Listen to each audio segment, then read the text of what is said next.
Welcome to Spooky Stories and Creepy Tales, where I, Silas Darkwood, narrate stories of horror and dread. Tonight, we descend into the scorching deserts of Arabia, where a nameless city has slumbered beneath the sand since before the first stones of Egypt were laid. A city so ancient, so accursed, that even the desert tribes will not speak its name aloud.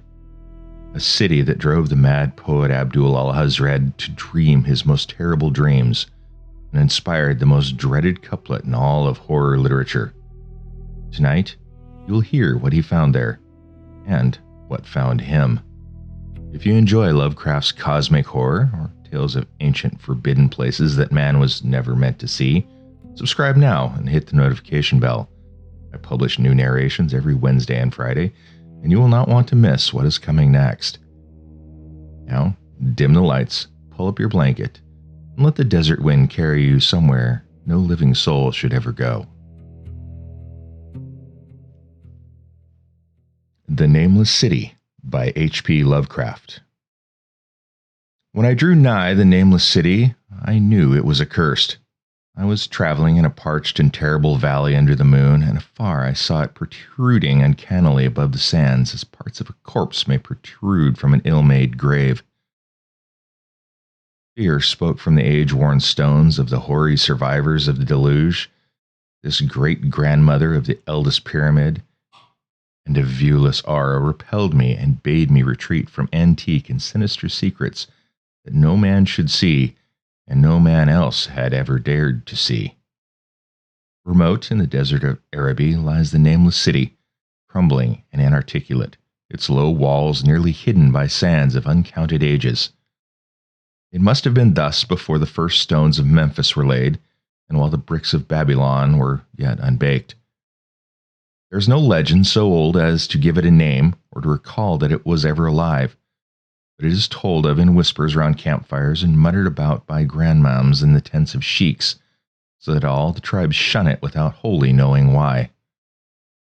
It was of this place that Abdul al-Hazred, the mad poet, dreamed on the night before he sang his unexplainable couplet, "That is not dead which can eternal lie, and with strange eons even death may die." I should have known the Arabs had a good reason for shunning the Nameless City. The city told of in strange tales, but seen by no living man. Yet I defied them and went into the untrodden waste with my camel. I alone have seen it, and that is why no other face bears such hideous lines of fear as mine. Why no other man shivers so horribly when the night wind rattles the windows. When I came upon it, in the ghastly stillness of unending sleep, it looked at me, chilly from the rays of a cold moon amidst the desert heat. And as I returned its look, I forgot my triumph at finding it, and stopped still with my camel, to wait for the dawn. 4 hours I waited, till the east grew gray and the stars faded, and the gray turned to roseal light edged with gold. I heard a moaning, and saw a storm of sand stirring among the antique stones, though the sky was clear and the vast reaches of the desert still. Then suddenly, above the desert's far rim, came the blazing edge of the sun, seen through the tiny sandstorm which was passing away. And in my fevered state I fancied that from some remote depth there came a crash of musical metal, to hail the fiery disk as Memnon hails it from the banks of the Nile. My ears rang, and my imagination seethed as I led my camel slowly across the sand to that unvocal stone place, that place too old for Egypt and Moreau to remember, that place which I alone of living men had seen. In and out amongst the shapeless foundations of houses and palaces I wandered, finding never a carving or inscription to tell of these men, if men they were, who built the city and dwelt therein so long ago. The antiquity of the spot was unwholesome, and I longed to encounter some sign or device to prove that the city was indeed fashioned by mankind. There were certain proportions and dimensions in the ruins which I did not like. I had with me many tools, and I dug much within the walls of the obliterated edifices. But progress was slow, and nothing significant was revealed. When night and the moon returned, I felt a chill wind which brought new fear, so that I did not dare to remain in the city. And as I went outside the antique walls to sleep, A small, sighing sandstorm gathered behind me, blowing over the gray stones, though the moon was bright, and most of the desert was still. I awakened just at dawn from a pageant of horrible dreams, my ears ringing as from some metallic peal. I saw the sun peering readily through the last gusts of a little sandstorm that hovered over the Nameless City and marked the quietness of the rest of the landscape.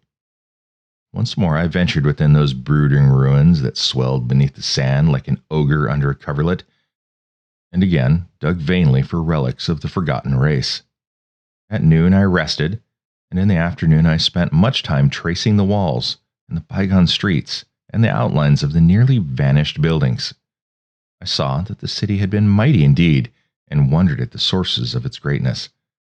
To myself, I pictured all the splendors of an age so distant that Chaldea could not recall it, and thought of Sarnath the Doomed, that stood in the land of Nar when mankind was young, and of Ib, that was carven of grey stone before mankind existed. All at once I came upon a place where the bedrock rose stark through the sand and formed a low cliff, and here I saw with joy what seemed to promise further traces of the antediluvian people. Hewn rudely on the face of the cliff were the unmistakable facades of several small, squat rock houses or temples, whose interiors might preserve many secrets of ages too remote for calculation, though sandstorms had long since effaced any carvings which may have been outside. Very low and sand-choked were all of the dark apertures near me, but I cleared one with my spade and crawled through it, carrying a torch to reveal whatever mysteries it might hold. When I was inside, I saw that the cavern was indeed a temple, and beheld plain signs of the race that had lived and worshipped before the desert was a desert.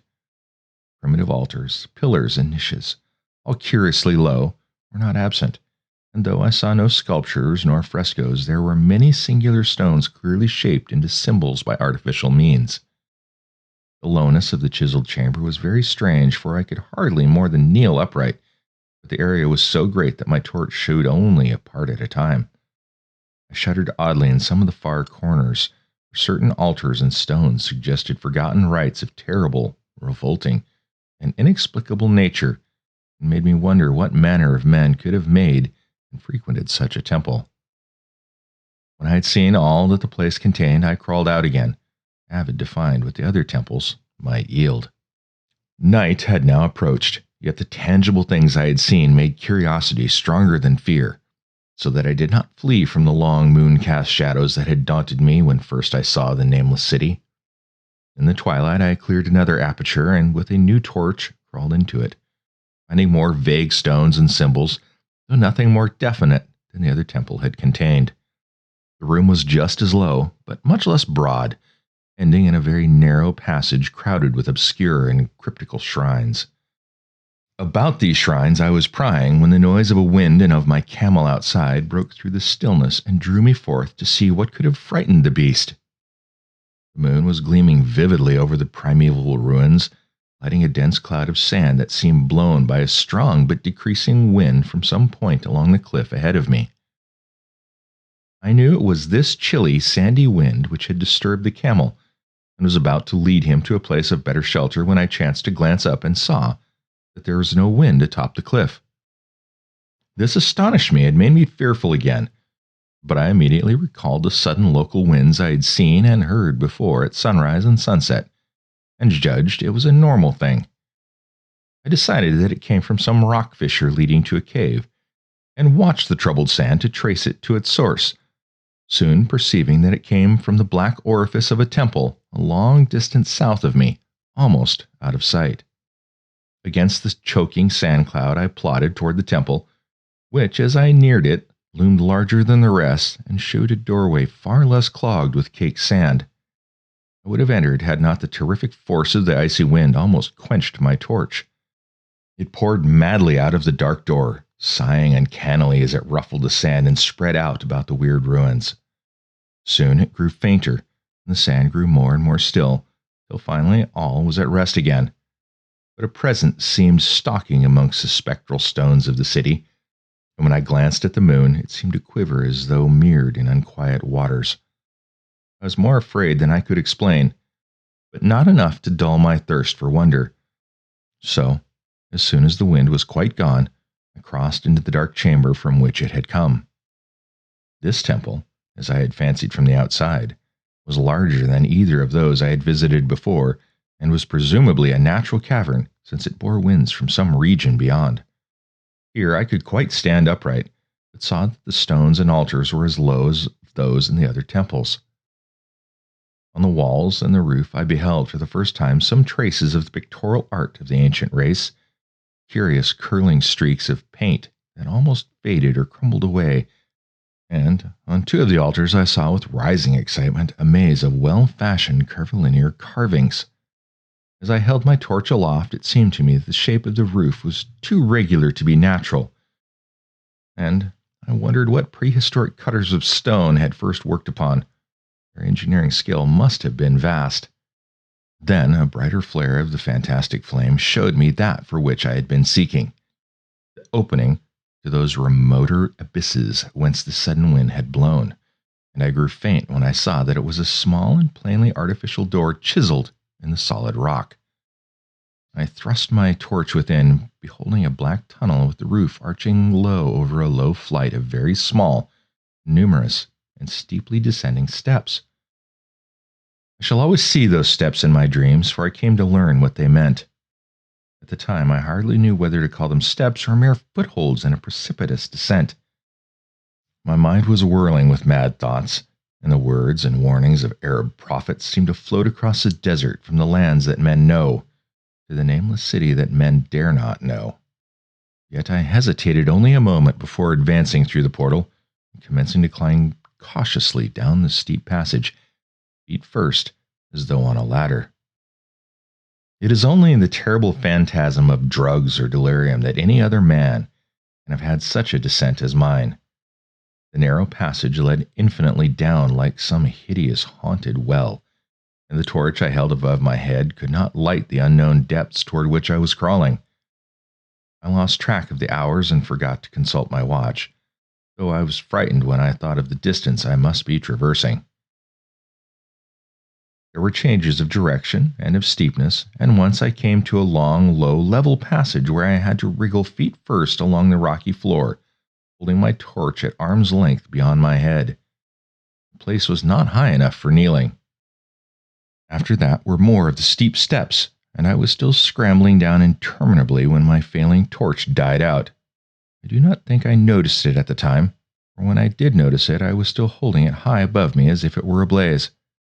I was quite unbalanced with that instinct for the strange, for the unknown, which has made me wander upon earth and a haunter of far, ancient, and forbidden places. In the darkness, there flashed before my mind fragments of my cherished treasury of demoniac lore, sentences from Al-Hazred, the mad Arab, paragraphs from the apocryphal nightmares of Damascus, and infamous lines from the delirious Imaz du Monde and Gautier du Metz. I repeated queer extracts and muttered of Afra-Ziab and the daemons that floated with him down the Oxus, later chanting over and over again a phrase from one of the Lord Dunsday's tales, the unreverberate blackness of the abyss. Once, when the descent grew amazingly steep, I recited something in sing-song from Thomas Moore, until I feared to recite more. A reservoir of darkness, black as witches' cauldrons are, when filled with moon drugs and the eclipse distilled, leaning to look if foot might pass down through the chasms I saw, beneath as far as vision could explore, jetty sides as smooth as glass, looking as if just varnished ore, the dark pitch of sea of death throws upon its slimy shore. Time had quite ceased to exist when my feet again felt a level floor, and I found myself in a place slightly higher than the rooms in the two smaller temples, now so incalculably far above my head. I could not quite stand, but could kneel upright, and in the dark I shuffled and crept hither and thither at random. I soon knew that I was in a narrow passage whose walls were lined with cases of wood having glass fronts. As in that Paleozoic and abysmal place, I felt of such things as polished wooden glass, and I shuddered at the possible implications. Cases were apparently ranged along each side of the passage at regular intervals, and were oblong and horizontal, hideously like coffins in shape and size. When I tried to move 2 or 3 for further examination, I found they were firmly fastened. I saw that the passage was a long one, so floundered ahead rapidly in a creeping run that would have seemed horrible had any eye watched me in the blackness, crossing from side to side occasionally to feel for my surroundings and be sure the walls and rows of cases still stretched on. Man is so used to thinking visually that I almost forgot the darkness and pictured the endless corridor of wood and glass and its low-studded monotony as though I saw it. And then, in a moment of indescribable emotion, I did see it. Just when my fancy merged into real sight, I cannot tell. But there came a gradual glow ahead, and all at once I knew that I saw the dim outlines of the corridor and the cases, revealed by some unknown subterranean phosphorescence. For a little while, all was exactly as I had imagined it, since the glow was very faint. But as I mechanically crept on, stumbling ahead, into the stronger light, I realized that my fancy had been but feeble. This hall was no relic of crudity like the temples in the city above, but a monument of the most magnificent and exotic art.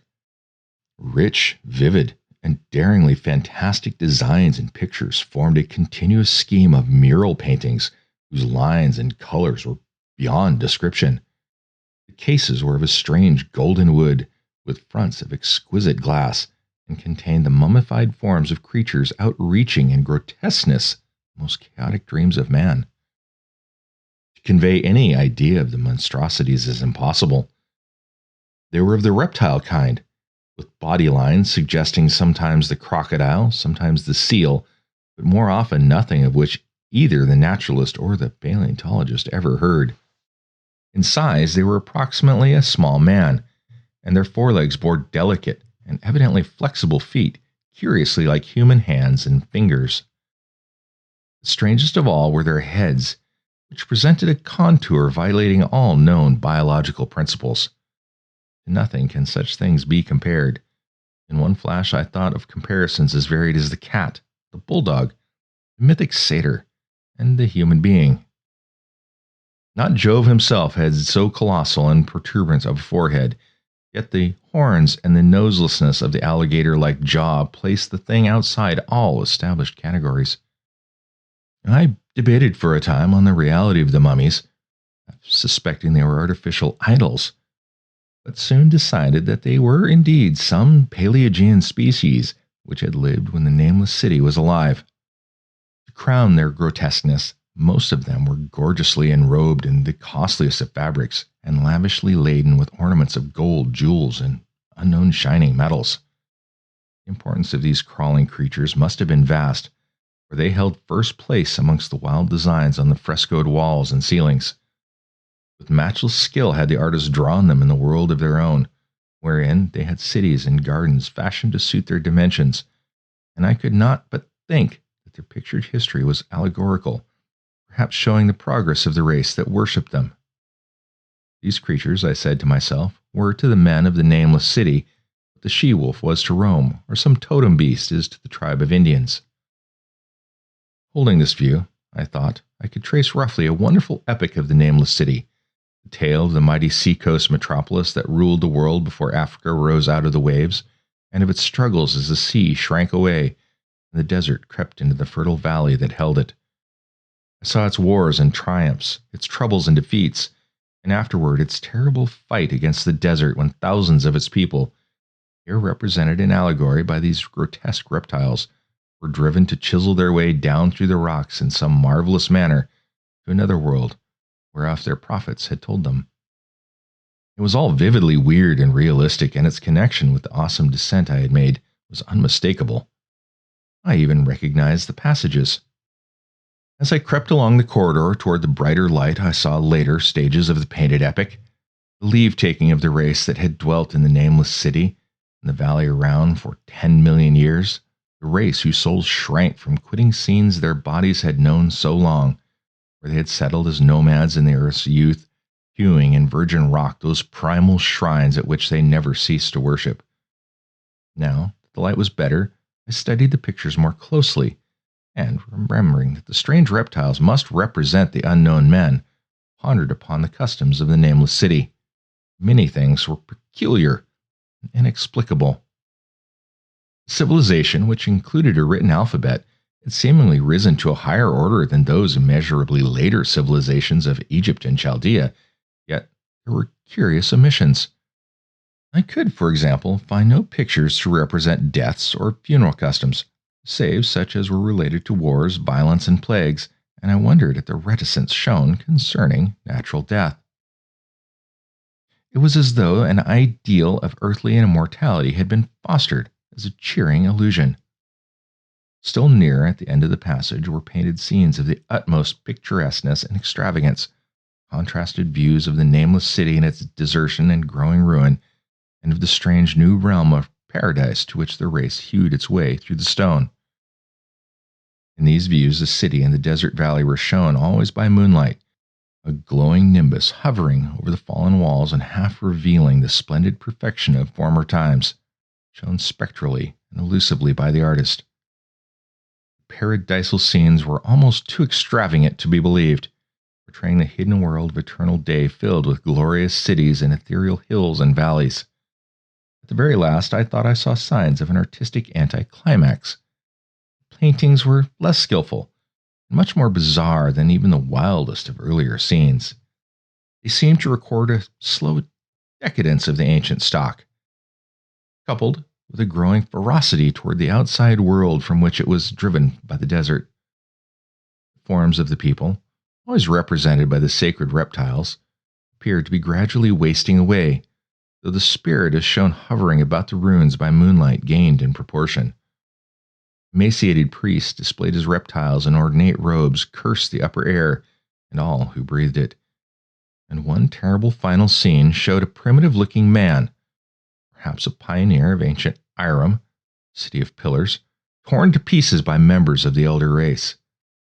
I remember how the Arabs fear the Nameless City, and was glad that beyond this place the gray walls and ceiling were bare. As I viewed the pageant of mural history, I had approached very closely the end of the low-ceilinged hall, and was aware of a great gate through which came all the illuminating phosphorescence.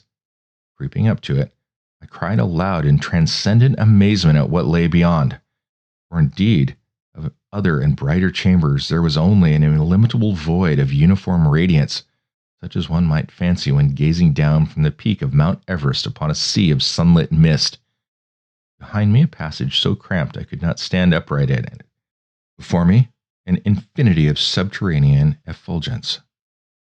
Reaching down from the passage into the abyss was the head of a steep flight of steps, small, numerous steps like those of the black passages I had traversed. But after a few feet, the glowing vapors concealed everything.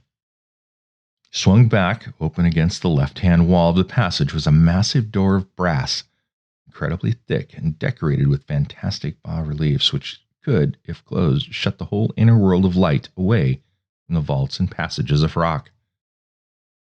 I looked at the steps, and for the nonce, I touched the open brass door and could not move it. Then I sank prone to the stone floor, my mind aflame with prodigious reflections which not even a death-like exhaustion could banish. As I lay still with closed eyes, free to ponder, many things I had lightly noted in the frescoes came back to me with new and terrible significance. Scenes representing the Nameless City in its heyday, the vegetation of the valley around it, and the distant lands with which its merchants traded. The allegory of the crawling creature puzzled me by its universal prominence, and I wondered that it should be so closely followed in a pictured history of such importance. In the frescoes of the Nameless City had been shown its proportions fitted to the reptiles. I wondered what its real proportions and magnificence had been, and reflected a moment on certain oddities I'd noticed in the ruins. I thought curiously of the lowness of the primal temples and of the underground corridor, which were doubtless hewn thus out of the deference to the reptile deities they honored, though it perforce reduced the worshippers to crawling. Perhaps the very rites had involved crawling in imitation of the creatures. No religious theory, however, could easily explain why the level passage in that awesome descent should be as low as the temples, or lower, since one could not even kneel in it. As I thought of the crawling creatures whose hideous mummified forms were so close to me, I felt a new throb of fear. Mental associations are curious, and I shrank from the idea that, except for the poor primitive men torn to pieces in the last painting, mine was the only human form amidst the many relics and symbols of primordial life. But as always in my strange and roving existence, wonder soon drove out fear, for the luminous abyss and what it might contain presented a problem worthy of the greatest explorer. That a weird world of mystery lay far down that flight of peculiarly small steps, I could not doubt, and I hoped to find there those human memorials which the painted corridor had failed to give. The frescoes had painted unbelievable cities, hills and valleys, this lower realm, and my fancy dwelt on the rich and colossal ruins that awaited me. My fears, indeed, concerned the past rather than the future. Not even the physical horror of my position in that cramped corridor of dead reptiles and antediluvian frescoes, miles below the world I knew and fancied by another world, eerie light and mist could match the lethal dread I felt at the abysmal antiquity of the scene and its soul. An ancientness so vast that measurement is feeble and seemed to leer down from the primal stones and rock-hewn temples in the Nameless City, while the very latest of the astounding maps in the frescoes showed oceans and continents that man has forgotten, with only here and there some vaguely familiar outline. Of what could have happened in the geological eons since the painting ceased and the death-hating race resentfully succumbed to decay, no man might say. Life had once teemed in these caverns and in the luminous realm beyond. Now I was alone with vivid relics, and I trembled to think of the countless ages through which these relics had kept a silent, deserted vigil. Suddenly there came another burst of that acute fear which had intermittently seized me ever since I first saw the terrible valley and the nameless city under the cold moon. And despite my exhaustion, I found myself starting frantically to a sitting posture and gazing back along the black corridor toward the tunnels that rose to the outer world. My sensations were much like those which had made me shun the Nameless City at night, and were as inexplicable as they were poignant. In another moment, however, I received a still greater shock in the form of a definite sound, the first which had broken the utter silence of these tomb-like depths. It was a deep, low moaning, as of a distant throng of condemning spirits, and came from the direction in which I was staring. Its volume grew rapidly, till soon it reverberated frightfully through the low passage, and at the same time I became conscious of an increasingly draught of cold air, likewise flowing from the tunnels in the city above. The touch of this air seemed to restore my balance, for I instantly recalled the sudden gust which had risen around the mouth of the abyss each sunset and sunrise, one of which had indeed served to reveal the hidden tunnels to me. I looked at my watch and saw that sunrise was near, so braced myself to resist the gale which was sweeping down to its cavern home as it had swept forth at evening. My fear again waned low, since a natural phenomenon tends to dispel broodings over the unknown. More and more madly poured the shrieking, moaning night wind into that gulf of the inner earth. I dropped prone again and clutched vainly at the floor for fear of being swept bodily through the open gate into the phosphorescent abyss. Such fury I had not expected, and as I grew aware of an actual slipping of my form toward the abyss, I was beset by 1,000 new terrors of apprehension and imagination. The malignancy of the blast awakened incredible fancies. Once more I compared myself shudderingly to the only other human image in that frightful corridor, the man who was torn to pieces by the nameless race. For, in the fiendish clawing of the swirling currents, there seemed to abide a vindictive rage all the stronger because it was largely impotent. I think I screamed frantically near the last. I was almost mad, but if I did so, my cries were lost in the hell-born babble of the howling wind wraiths. I tried to crawl against the murderous invisible torrent, but I could not even hold my own as I was pushed slowly and inexorably toward the unknown world. Finally, reason must have wholly snapped, for I fell to babbling over and over that unexplainable couplet of the mad Arab Alhazred, who dreamed of the Nameless City. That is not dead which can eternal lie, and with strange eons even death may die. Only the grim brooding desert gods know what really took place, what indescribable struggles and scrambles in the dark I endured, or what Abaddon guided me back to life, where I must always remember and shiver in the night wind until oblivion, or worse, claims me. Monstrous, unnatural, colossal was the thing, too far beyond all the ideas of man to be believed except in the silent, damnable small hours when one cannot sleep. I have said that the fury of the rushing blast was infernal, cacodemoniacal, and that its voices were hideous with pent-up viciousness of desolate eternities. Presently, those voices, while still chaotic before me, seemed to my beating brain to take articulate form behind me, and down there in the grave of unnumbered eon dead antiquities, leagues below the dawn-lit world of men, I heard the ghastly cursing and snarling of strange-tongued fiends. Turning, I saw outlined against the luminous ether of the abyss what could not be seen against the dusk of the corridor, a nightmare horde of rushing devils, feet distorted, grotesquely panoplied, half-transparent, devils of a race no man might mistake, the crawling reptiles of the Nameless City.